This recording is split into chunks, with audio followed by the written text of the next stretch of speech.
नमस्कार साथियों, स्वागत है आपका सरकारी एग्ज़ाम पाठशाला में। तो आज मैं आपके लिए लेकर आया हूँ यूपी ट्रिपल एससी पेट 2022 का पाठ्यक्रम। विस्तृत रूप से समझाऊंगा इसको, क्योंकि किसी भी एग्ज़ाम को देने के लिए पहले उसके पाठ्यक्रम या सिलेबस के बारे में जानना बहुत ज़रूरी है। तो उसी के क्रम में आज मैं आपको जो है ये सिलेबस के बारे में पूरी डिटेल्ड एनालिसिस करके आपको समझाऊंगा। तो सामान्य अध्ययन और सामान्य जागरूकता के टोटल जो भी 50 अंक का इसमें पूछा जाएगा एग्ज़ाम में। तो कैसे पूछा जाएगा? लोग कहेंगे नहीं पूछा जाता, इतना कहाँ है जीएस का पार्ट। अब देखिए आप, भारतीय इतिहास 5 अंक का है, भारतीय राष्ट्रीय आंदोलन 5 अंक का, भूगोल 5 अंक, भारतीय अर्थव्यवस्था 5 अंक, भारतीय संविधान 5 अंक का है, सामान्य विज्ञान 5 अंक का, सामान्य जागरूकता जीए जनरल अवेयरनेस 10 अंक का, और समसामयिक की मतलब करंट अफेयर्स 10 अंक का।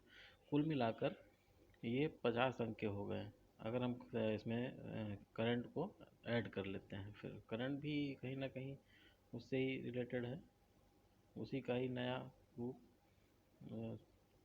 अब इसके बाद सोचिए कि 100 प्रश्न या 100 अंक के 100 प्रश्न आएंगे, जिसमें से 50 अंक का सामान्य अध्ययन और सामान्य जागरूकता ही है। मतलब 50% सिलेबस को तो ये अकेले कवर कर रहा है। इतना बड़ा, यकीन काफ़ी बड़ा है, इसमें कई सब्जेक्ट हैं। तो अब आगे देखते हैं दूसरा क्या है बड़ा पार्ट सिलेबस का। तो उसमें गणित है, रीजनिंग है, ग्राफ, तालिका। अब देखिए, प्रारंभिक गणित 10 अंक का है, रीजनिंग 10 अंक का है, तर्क शक्ति, ग्राफ की व्याख्या विश्लेषण दो दो आएंगे, 2 ग्राफ आएंगे 10 अंक, 5 अंक के 10 अंक हो गए, और तालिका आएंगी 2 जो कि 10 अंक के हो गए। तो 30 अंक हो गए ये गणित रीजनिंग मिलाकर, मैथ रीजनिंग का। फिर हिंदी 15 अंक की है, सामान्य हिंदी के 5 क्वेश्चन और अपठित गद्यांश 2 आएंगे। तो दोनों को मिला के 10 अंक के अपठित गद्यांश हुए, और 5 अंक की सामान्य हिंदी, 15 अंक की हिंदी हो गई। सामान्य अंग्रेजी 5 अंक की आएगी। तो देखिए 50 अंक, 30 अंक 80, और ये 15 5 20 अंक का ये हो गया हिंदी और अंग्रेजी मिलाकर। तो अब 100 अंक हो गया। तो पूरा सिलेबस जो है यहाँ पे, अब आगे डिटेल सिलेबस में बताऊँगा आपको किस किस पार्ट में, किस टॉपिक में क्या क्या आपको पढ़ना है। तो शुरुआत करते हैं भारतीय इतिहास जो सिलेबस में दिया है। पहला टॉपिक सिंधु घाटी सभ्यता, दूसरा टॉपिक सिंधु घाटी सभ्यता इतिहास में है। पहला टॉपिक उसके विषय में मैं आपको एक एक वीडियो, प्रत्येक टॉपिक की वीडियो में बनाकर यूट्यूब पर अपने चैनल पर अपलोड करूँगा, तो आप लोग देख सकते हैं उसको। तो सिंधु घाटी सभ्यता पहला टॉपिक रहेगा, जिसको मैंने शॉर्ट फॉर्म में ही बनाया है, ताकि क्योंकि मतलब आप दिक्कत ना हो किसी को भी। और दूसरी चीज़, ज़्यादा डीप जाने की कोशिश नहीं की गई है इसमें, कि भाई हाई स्कूल इंटर वाले भी पेपर दे रहे हैं पेट का, तो उस हिसाब से क्वेश्चन का लेवल बहुत ज़्यादा पीसीएस या आईएएस या उस एग्ज़ाम के हिसाब का नहीं होगा। तो उसको लेके चलते हैं। तो देखते हैं, भारतीय इतिहास का पहला टॉपिक है सिंधु घाटी सभ्यता। अब इसके अंतर्गत आएगा कि सिंधु घाटी सभ्यता में जो स्थल हैं, हड़प्पा, मोहनजोदड़ो, लोथल, कालीबंगन, ये स्थल हैं, यहाँ से क्या मिला, ये स्थल किस राज्य में है, किस नदी के किनारे अवस्थित है, और इसके अलावा किस व्यक्ति ने इनका उत्खनन कराया, मतलब इनको खुदाई करवाई। तो सिंधु घाटी सभ्यता में इतना होगा मेन। और कहाँ से कहाँ तक ये सभ्यता विस्तृत थी, ये सभ्यता का आकार कैसा था, तो ये तो हमें सिंधु घाटी सभ्यता में पढ़ना है। तो ये मैं इसका अलग, प्रत्येक टॉपिक का अलग अलग वीडियो में अपने चैनल पर अपलोड करूँगा। और दूसरा टॉपिक वैदिक संस्कृति। तो वैदिक संस्कृत में 4 वेद हैं, ऋग्वेद, सामवेद, अथर्ववेद, यजुर्वेद, अथर्ववेद। तो ये चारों वेदों को जो मेन है इसका, जहाँ से क्वेश्चन बन सकता है पेट में, तो उसके लिए वैदिक संस्कृति के भी मैंने वीडियो बनाऊंगा, मैं वीडियो अपलोड कर दूंगा। उसके बाद बौद्ध धर्म से रिलेटेड गौतम बुद्ध और उनकी जीवनी, उनकी शिक्षाएँ, उन्होंने कहाँ अपना पहला उपदेश दिया, उनको ज्ञान कब कितनी वर्ष की अवस्था में प्राप्त हुआ, कहाँ पे उन्हें ज्ञान प्राप्त हुआ, किस वृक्ष के नीचे, किस नदी के किनारे ग्रह त्याग, उन्होंने जो शब्दावली है बौद्ध धर्म की, तो उसको भी पढ़ना है कि जैसे महाविनिष्क्रमण क्या होता है, या धर्म चक्र प्रवर्तन किसको कहते हैं। इस टाइप की शब्दावली है जैन बौद्ध धर्म में। तो उस या ज्ञान को क्या कहते थे, या प्राण उन्होंने त्यागे थे गौतम बुद्ध ने, तो उसको क्या कहते हैं। तो इस टाइप की शब्दावली से परिचित होना बहुत आवश्यक है। पेपर में इस टाइप के क्वेश्चन आपको देखने को मिल सकते हैं। उसके बाद चौथा टॉपिक है इतिहास के अंतर्गत जैन धर्म। इसमें महावीर स्वामी के विषय में सेम उसी टाइप की चीज़ें आपको पढ़नी है कि कितने टोटल जो है तीर्थंकर रहे, पहले कौन थे, 23वें कौन थे, या महावीर स्वामी 24वें थे, अंतिम थे, इनकी जीवनी, इनकी माता का नाम क्या था, कहाँ जन्म हुआ, पिताजी कौन थे। और अच्छा, बौद्ध धर्म में जैसे संगीतियाँ पढ़ेंगे वैसे ही जैन धर्म की भी 2 संगीतियाँ हुई, तो जैन धर्म से रिलेटेड संगीतियाँ भी पढ़ लेंगे। तो संगीतियाँ तो हमको हाँ ठीक है, उसमें पढ़ सकते हैं। बाकी महावीर स्वामी के विषय में उनकी जीवनी और उनकी शिक्षाएँ, तो त्रिरत्न हो गया, या जो भी इन्होंने कहा, महावीर स्वामी ने जो भी सिद्धांत बताए अपने जैन धर्म से रिलेटेड, तो वो सब पढ़ेंगे। बाकी मौर्य वंश में हमें सम्राट अशोक को पढ़ना है, सम्राट अशोक के विषय में जानना है। उसके अलावा सम्राट अशोक के जो स्तंभ लेख, अभिलेख, शिलालेख जो भी है उसके विषय में पढ़ना है, कहाँ कौन सा मिला और किसमें क्या कहा गया है, जो मुख्य मुख्य हैं। और उसके बाद आ जाएंगे गुप्त वंश में। तो गुप्त वंश में हमें 2 शासक पढ़ने हैं, समुद्रगुप्त और चंद्रगुप्त द्वितीय। चंद्रगुप्त द्वितीय को चंद्रगुप्त विक्रमादित्य भी कहा जाता है। उसके बाद हमारा अगला टॉपिक है हर्षवर्धन। तो हर्षवर्धन जो कन्नौज पे शासन करते थे, उनके विषय में हमें पढ़ना है यहाँ पे। तो उन्होंने भी जो है कब तक शासन किया, किससे किससे इनका युद्ध हुआ, कहाँ पे शासन किया, कन्नौज उस समय कितनी विख्यात जगह थी, और इसके विषय में मतलब कन्नौज में इनका शासन रहा हर्षवर्धन का। उनके बाद फिर राजपूत काल आएगा। उसके बाद फिर सल्तनत काल। सल्तनत काल में 5 वंश हैं। तो कहाँ से शुरुआत हुई, यहाँ से ही सल्तनत काल से ही भारत में मुस्लिम आक्रमणकारी प्रवेश किए, मतलब शुरू किए। यहाँ से इतिहास में मुस्लिमों का आगमन हुआ है। सल्तनत काल में 5 वंश हैं, गुलाम वंश, खिलजी वंश, तुगलक वंश, सैयद वंश, लोधी वंश। तो इन 5 वंश में कौन कौन से शासक रहे, मुख्य क्या रहा इनका, कौन कौन से विभाग थे, जैसे दीवान अमीर को ही किसने चलाया और किससे रिलेटेड विभाग था, दीवान मुस्तकराज, ये दीवान अर्ज, दीवान बंदगान, दीवान खैरात, ये सब के विभाग थे। ये सब किस किस काल में चलाए गए, किस किस शासक ने चलाया और किससे रिलेटेड थे ये। तो यह सल्तनत काल हो जाएगा। उसके बाद पढ़ेंगे मुग़ल काल। मुग़ल काल में बाबर जब आया, और वहाँ से लेकर जितने भी शासक मुग़ल काल में हुए, बहादुर शाह, जफ़र या द्वितीय जो भी कह सकते हैं, वहाँ तक आप लोग मेन पॉइंट्स मैं आपको पढ़ाऊँगा, आपको पढ़ना भी है।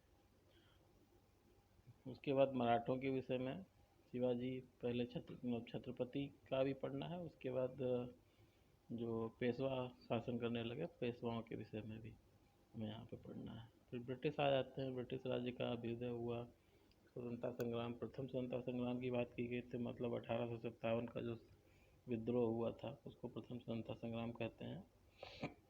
उसके विषय में हमें यहाँ पर पढ़ना है। उसके बाद ब्रिटिश राज्य का सामाजिक आर्थिक प्रभाव क्या पड़ा। ब्रिटिश राज यहाँ पे जब रहा, ब्रिटिशर्स का शासन रहा, तो उसका क्या प्रभाव पड़ा भारत पे, उसके विषय में कुछ थोड़ा बहुत पढ़ना होगा। मतलब आर्थिक दशा खराब हुई, यहाँ से शोषण हुआ, आर्थिक रूप से ले गए अंग्रेज, यहाँ से कच्चा माल ले जाते थे और बनी बनाई वस्तुएं वहाँ से लेकर आते थे, जो महंगी पड़ती थी, यहाँ पे भारतीयों को खरीदनी पड़ती। यहाँ की जो उद्योग धंधे थे सभी नष्ट होने लगे। तो उसी के परिणाम स्वरूप भारत में लोग जो है वो अंग्रेज़ों का विरोध करने लगे और अपनी स्वाधीनता, स्वतंत्रता और अपना स्वराज के लिए यहाँ पे इन्होंने आवाज़ उठाई। तो उसी क्रम में भारतीय राष्ट्रीय आंदोलन शुरू हुए। अब भारतीय राष्ट्रीय आंदोलन देखिए, अगला टॉपिक है इतिहास का ही, जो कि मॉडर्न हिस्ट्री में राष्ट्रीय आंदोलन के प्रारंभिक वर्ष कहाँ से शुरू हुआ, कौन कौन से आंदोलन, नील विद्रोह हुआ, फिर कई विद्रोह हुए, फिर उसके बाद बंगाल विभाजन इन्होंने कर दिया तो स्वदेशी आंदोलन हुआ उसके उसमें विरोध में, फिर सविनय अवज्ञा आंदोलन दे दिया इसमें टॉपिक में, बीच में असहयोग आंदोलन भी हुआ था, महात्मा गांधी जी ने किया था, तथा अन्य नेताओं की भी भूमिका इसमें क्या थी ये पढ़ना है। बाकी क्रांतिकारी आंदोलन, जहाँ उग्र राष्ट्रवाद का उदय, लाला लाजपत राय, बिपिन चंद्र पाल, बाल गंगाधर तिलक, इनके विषय में उग्र राष्ट्रवाद का उदय जो दिया गया है टॉपिक, इसमें पढ़ना है। क्रांतिकारी आंदोलन के विषय में भी हमें भगत सिंह, चंद्रशेखर आज़ाद और इसमें और भी जैसे सचिन नाथ सान्याल कई क्रांतिकारी थे, उन्होंने कौन कौन सी संस्थाएं चलाई, कैसे कैसे जो है अंग्रेज़ों के खिलाफ आवाज़ बुलंद की या लड़ाई की, जो भी अपनी गतिविधियां क्रांतिकारी रूप से चलाई, तो उसके विषय में पढ़ना है। फिर आ जाता है जब विधायी संशोधन तथा ब्रिटिश ईस्ट इंडिया एक्ट 1935। विधायी संशोधन में हमें बहुत सारे एक्ट जो बाद में बनाए गए, भारतीयों को धीरे धीरे ब्रिटिश सरकार ने अधिकार और कुछ बजट वगैरह देना शुरू किया, जब शासन जो है ब्रिटिश महारानी या क्राउन के हाथों में चला गया उसके बाद से। तो कुछ एक्ट आए, जैसे पिट्स इंडिया एक्ट आया या फिर पार्लियामेंटो सुधार हुआ, फिर मॉन्टेग्यू चेम्सफोर्ड 1919 में हुआ, फिर यहाँ तक पढ़ना है। फिर British east India act, Bharat शासन अधिनियम 1935, ये एक ही बात है, उसको पढ़ना है हमें। 1942 में भारत छोड़ो आंदोलन होता है। आज़ाद हिंद फौज उससे पहले ही नेताजी सुभाष चंद्र बोस द्वारा बनाई गई, और नेताजी सुभाष चंद्र बोस जर्मनी गए, जापान गए, उनकी यात्रा और उन्होंने क्या क्या किया इस विषय में, और कांग्रेस में उनकी क्या भूमिका थी, ये सब हमको पढ़ना है थोड़ा सा नेताजी के बारे में। फिर भूगोल में आ जाते हैं। इतिहास का हमारा 10 नंबर का इधर से हो गया, अब आ जाता है भूगोल। तो भूगोल में भारत एवं विश्व का भौतिक भूगोल मतलब फिजिकल ज्योग्राफी पढ़नी है, नदियाँ पढ़नी है, नदियों की घाटियाँ पढ़नी है, भूजल संसाधन पढ़ने हैं, पर्वत कहाँ कौन सा है, पहाड़ियाँ, सबसे ऊंचा पर्वत, सबसे लंबी पर्वत श्रृंखला, या फिर भारत में सबसे ऊंचा पर्वत कौन सा है, विश्व का सबसे ऊंचा पर्वत, इस टाइप की चीज़ें हमें फैक्ट। अरावली का कौन सा है, साउथ इंडिया में कौन सा, मतलब अन्नावलाई पहाड़ी या नीलगिरी पहाड़ी, इन पे सबसे ऊंची चोटियाँ किस पहाड़ी की कौन सी है, इस टाइप की चीज़ें हमें यहाँ पे पढ़नी होंगी। उसके अलावा मरुस्थल भारत में कहाँ कहाँ पे हैं, या फिर शुष्क मरुस्थल जो है वो कहाँ है, इसका मतलब हुआ शीत मरुस्थल जो ठंडे क्षेत्र हैं लद्दाख वगैरह में, उसके विषय में हमें जानना होगा। वन क्षेत्र क्या कितना है भारत में, वन के विषय में, कहाँ किस प्रकार के वन पाए जाते हैं, पहाड़ों पे कैसे पाए जाते हैं, बाकी साउथ इंडिया में कैसे पाए जाते हैं, अपने उत्तर प्रदेश में कैसे पाए जाते हैं मरुस्थल, मानसूनी वन है कि टुंड्रा टैगा, या इस टाइप की चीज़ें प्रदेश है, कौन कौन से शंकुधारी वन है, ये सब पढ़ना पड़ेगा। खनिज संसाधन विशेषकर भारत में लिख दिया है। तो उत्पादन भंडार किस खनिज का भारत में किस राज्य में अधिक है, जैसे लोहा किस राज्य में, ये क्रम दे सकता है, तो आपको बताना पड़ेगा कि सर्वाधिक लोहा उत्पादन या लोहा उत्पादन इस समय किस राज्य में हो रहा है, उसके बाद कौन सा राज्य है, क्रम हो सकता है दे दे, या हो सकता है ये पहला पूछ ले, तो या फिर सबसे ज़्यादा भंडार किस राज्य में है, लोह का, कोयला का, सोने का, चांदी का, इस प्रकार के क्वेश्चन यहाँ से बन सकते हैं। उसके बाद भारत एवं विश्व का राजनीतिक भूगोल, तो यहाँ पर पॉलिटिकल आ जाएगा, तो हमें पॉलिटिकल बाउंड्रीज वगैरह जो है राजनीतिक सीमाएं वगैरह पता होना चाहिए। भारत की सीमा कौन कौन से देशों से लगती है, विश्व में कौन कौन से देश कहाँ कहाँ पे अवस्थित है, मैप का एक देखना पड़ेगा, मैप है आप लोगों को। तो इसके अलावा जलवायु देखनी पड़ेगी, कहाँ पे किस प्रकार की है, भारत में कैसी जलवायु पाई जाती है, और उसके अलावा मौसम, टाइम जोन, किस देश में कितने टाइम जोन है। मुख्य मुख्य देशों में भारत में एक है, कई देशों में अलग अलग है, रूस में कई हैं, अमेरिका में, चाइना में और कनाडा में, कई देशों में है अलग अलग टाइम जोन है। भारत में टाइम जोन कहाँ से गुजरती है टाइम टाइम रेखा, समय रेखा, ये सब है। बाकी जनसांख्यिकीय परिवर्तन तथा प्रवास। उसके अलावा भारतीय अर्थव्यवस्था पे आ जाते हैं, अब हमारा चौथा टॉपिक है। तो भारतीय अर्थव्यवस्था 1947 मतलब आज़ादी से लेकर 1991, मतलब जब भारत में ग्लोबलाइजेशन लागू हुआ आया, तब से मतलब आज़ादी से लेके जब भारत आज़ाद हुआ तब से लेकर के ग्लोबलाइजेशन लागू होने तक आने तक, मतलब जो विदेशी कंपनियां थी भारत में आके व्यापार कर सकती थी। इसका मतलब ये हुआ 91 से वो बाउंड्रीज खोल दी गई थी। तो जो भारतीय प्रोडक्ट विदेशी प्रोडक्ट हैं वो भारत में आके बिक सकते थे और भारत बिकते हैं अब उसके बाद 91 के बाद से। तो 91, तो इसके बीच में हमें क्या क्या पढ़ना है। योजना आयोग कब बना, योजना आयोग का अध्यक्ष कौन है, कौन होता था। अब तो उसकी जगह नीति आयोग आ गया है। अब पंचवर्षीय योजनाएं, कितनी पंचवर्षीय योजनाएं आज तक चली, पहली पंचवर्षीय, दूसरी पंचवर्षीय योजना, इन सब का लक्ष्य क्या था, कौन कौन से पंचवर्षीय योजनाओं के में गैप रहा मतलब नहीं चली किन वर्षों में, बीच बीच में। उसके अलावा रोलिंग प्लान कब चला बीच में, इस टाइप की चीज़ें पढ़नी होंगी। मिश्रित अर्थव्यवस्था का विकास निजी एवं सार्वजनिक क्षेत्र पर क्या रहा। भारत ने मिश्रित अर्थव्यवस्था को अपनाया आज़ादी के बाद, तो अर्थव्यवस्था को अपनाया तो निजी अर्थव्यवस्था, पहले तो निजी था, फिर सार्वजनिकरण किया गया काफ़ी चीज़ों का, बहुत सी सार्वजनिक कंपनियां बनाई गई, खोली गई, चालू की गई। तो उसका क्या प्रभाव रहा अर्थव्यवस्था पर, मिश्रित अर्थव्यवस्था का, जो मिली जुली अर्थव्यवस्था है, निजी भी है साथ साथ सार्वजनिक भी है। तो हरित क्रांति के बारे में पढ़ना होगा, अगला टॉपिक है जो। तो हरित क्रांति भारत में कब आई, किस दशक में आई, किस पंचवर्षीय योजना में आई, इसके जनक कौन थे, विश्व स्तर पे कौन थे, भारत में कौन थे। तो इसमें कौन से फसल को ज़्यादा लाभ हुआ, किस क्षेत्र में, मतलब किस राज्य में अधिक पैदावार बढ़ी, ये सब पूछा जा सकता है। जो हरित क्रांति में प्रयुक्त बीज था या गेहूँ था वो कहाँ से लाया गया था।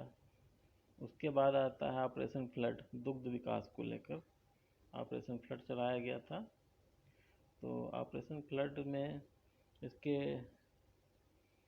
जनक कौन थे, भारत में दुग्ध उत्पादन कैसे बढ़ाया गया, ये सब है। भारत दुग्ध उत्पादन में इस समय पहले स्थान पर है विश्व में।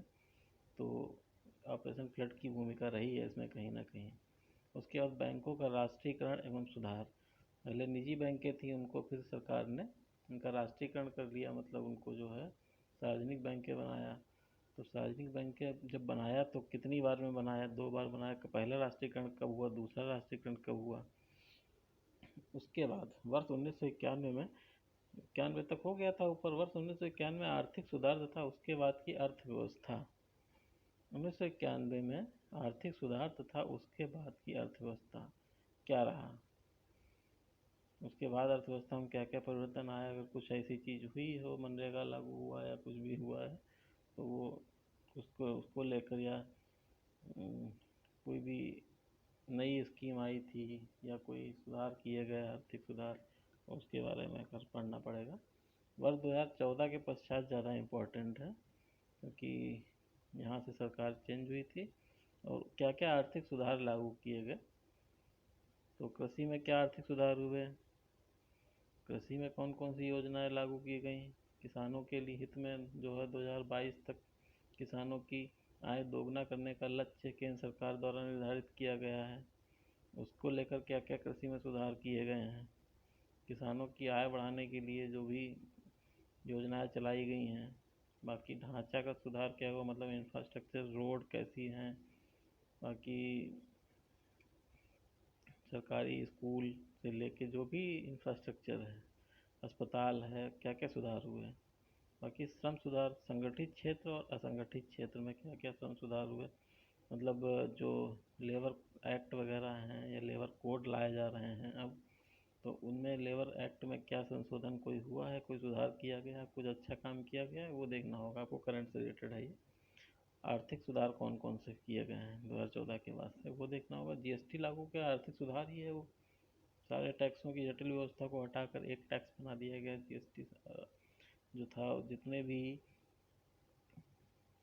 इनडायरेक्ट टैक्सेस थे उनको एक टैक्स में कन्वर्ट करके जीएसटी लागू किया गया था। कब लागू किया गया था ये आपको जानना है। जीएसटी कितनी दरें हैं जीएसटी में, ये आपको जानना चाहिए।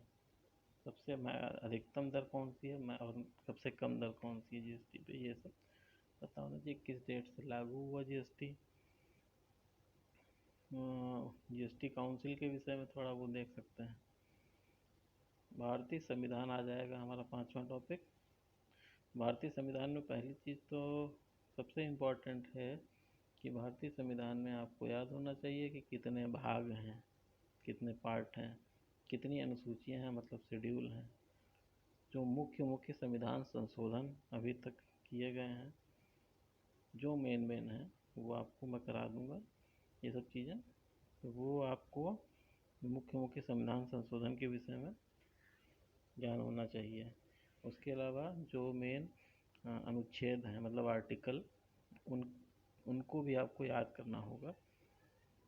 तो आर्टिकल भी मैं आपको मुख्य मुख्य करा दूंगा। इसके अलावा भारतीय संविधान की मुख्य विशेषताएं इसमें टॉपिक लिखा है। राज्य के नीति निर्देशक तत्व किस भाग में है, आपको पता होना चाहिए। इस किस अनुच्छेद में क्या क्या है नीति निर्देशक तत्व हैं, वो आपको याद करने होंगे। मौलिक अधिकार अनुच्छेद 12 से लेकर 35 तक हैं। कौन कौन से अधिकार हैं, कितने अधिकार हैं, ये सब पता होना चाहिए। कर्तव्य किस समिति की सिफारिश पर लागू किए गए मौलिक कर्तव्य किस अनुच्छेद में है, 11 हैं कि 10 हैं, आपको पता होना चाहिए। 11वां कब लागू किया गया, 11 है तो 10 हैं, और उसमें मुख्य मुख्य बातें क्या कही गई हैं मौलिक कर्तव्यों में। संसदीय प्रणाली हमारी कैसी है, संसद कैसे काम करती है, संसद के कौन कौन से अंग हैं, राज्यसभा, लोकसभा और राष्ट्रपति। इसके अलावा संघीय प्रणाली में संघ एवं केंद्र शासित प्रदेश दोनों आ जाएंगे और राज्य भी आएंगे। केंद्र राज्य संबंध इसीलिए इसमें लिखा है। केंद्र राज्य के मध्य जो संबंध है, विधायी संबंध, प्रशासनिक संबंध, वित्तीय संबंध, उनके विषय में जो वित्त का वितरण होता है वो वित्तीय संबंध है, जो वित्त आयोग, केंद्रीय वित्त आयोग द्वारा किया जाता है। तो किस अनुच्छेद के अंतर्गत केंद्रीय वित्त आयोग है, तो ये सब चीज़ें हैं। बाकी न्यायिक ढांचे में आपको पढ़ना है सर्वोच्च न्यायालय और उच्च न्यायालय। इसमें आपको न्यायाधीश, सर्वोच्च न्यायालय के न्यायाधीश कब से कितनी उम्र तक रह सकते हैं अपने पद पर, या फिर कितनी उम्र तक रह सकते हैं, या उनका कार्यकाल कितने वर्ष का हो सकता है, यही उच्च न्यायालय में भी आपको पढ़ना है। और उनका अनुच्छेद जो आर्टिकल है, किस अनुच्छेद के अंतर्गत सर्वोच्च न्यायालय और उच्च न्यायालय हैं। बाकी सर्वोच्च न्यायालय में कुछ तदर्थ न्यायाधीश या इस टाइप के न्यायाधीश होते हैं, उनके विषय में भी आर्टिकल तो याद ही करना पड़ेगा। फिर जिला प्रशासन पढ़ना है। स्थानीय निकायों में आपको जो है ग्रामीण स्थायी निकाय, जो ग्रामीण पंचायती राज संस्थाएं हैं वो पढ़नी पड़ेंगी, जैसे ग्राम पंचायत, क्षेत्र पंचायत और जिला पंचायत, ये हो गए ग्रामीण स्थायी निकाय। बाकी शहरी स्थायी निकायों में नगर पंचायत, नगर पालिका और नगर निगम। तो इनके अनुच्छेद याद होंगे। इसी के अंतर्गत राज्य वित्त आयोग और राज्य चुनाव आयोग, दोनों चीज़ें आती हैं। राज्य चुनाव आयोग का कार्य शहरी स्थायी निकाय और पंचायती राज संस्थाओं में चुनाव कराने से संबंधित का है उनका कार्य। विज्ञान में आपको तीनों पढ़नी है, भौतिक विज्ञान, रसायन विज्ञान और जीव विज्ञान। 5 अंक के क्वेश्चन आएंगे, बहुत ज़्यादा नहीं। तो जीव विज्ञान ज़्यादातर इम्पोर्टेंट रहती है। इसमें बॉडी पार्ट हो गया, सबसे बड़ी हड्डी कौन सी है, सबसे छोटी हड्डी कौन सी है, अस्थियाँ कितनी हैं शरीर में, हड्डियाँ कितनी हैं। उसके अलावा ब्लड ग्रुप पढ़ लेना, विजय विज्ञान में, और अन्य चीज़ें भी हैं। रसायन विज्ञान में कुछ कास्टिक सोडा या खाने वाला सोडा, धावन सोडा, इस टाइप की कुछ बहुत सी चीज़ें आ जाती हैं, क्वेश्चन बन सकते हैं ऐसे। बाकी प्रारंभिक भौतिक विज्ञान में जैसे तारों का टिमटिमाना, ये किस प्रक्रिया का है, ये इस टाइप के क्वेश्चन भी बन सकते हैं। बहुत सारे हैं, तो आपको करा दूंगा मुख्य क्वेश्चन में। बाकी अंकगणित 5 अंक की आएगी, इसमें पूर्ण संख्या, भिन्न तथा दशमलव, ये एक पहला टॉपिक है। फिर प्रतिशतता है, फिर साधारण अंकगणित समीकरण, वर्ग एवं वर्गमूल, घातांक एवं घात, औसत, इतने टॉपिक गणित में है, अंकगणित में है। सामान्य हिंदी में संधि आएगा, पहला टॉपिक है। दूसरा विलोम शब्द है, फिर पर्यायवाची शब्द है, वाक्यांशों के लिए एक शब्द, लिंग, समश्रुत भिन्नार्थक शब्द, मुहावरे, लोकोक्तियाँ, सामान्य अशुद्धियाँ, वाक्य संशोधन वगैरह इसमें हो सकते हैं, या फिर वर्तनी संबंधी अशुद्धियाँ हो सकती हैं। कुछ लेखक इम्पोर्टेंट जो मुख्य हैं उनकी रचनाएं आपको याद करनी होंगी, गद्य एवं पद्य से रिलेटेड। बाकी अंग्रेजी में व्याकरण से संबंधित क्वेश्चन आ सकते हैं, सिनोनिम, एंटोनिम्स या कुछ भी। बाकी अपठित गद्यांश पर आधारित प्रश्न, एक पैसेज दिया रहेगा इंग्लिश का, उसी पैसेज से आपको क्वेश्चन दिए होंगे, उसको पढ़ के क्वेश्चन का आंसर करना होगा विकल्पों में से। फिर रीजनिंग आ जाएगी। रीजनिंग में तर्क एवं तर्क शक्ति जो है, इसमें बृहत एवं लघु पहला टॉपिक है। दूसरा है क्रम एवं रैंकिंग, तीसरा है संबंध, चौथा है समूह से भिन्न को अलग करना, चौथा है कैलेंडर एवं घड़ी, पांचवा है कारण और प्रभाव, छठा है कोडिंग और डिकोडिंग, संख्या तथा अक्षर, कोडिंग डिकोडिंग का।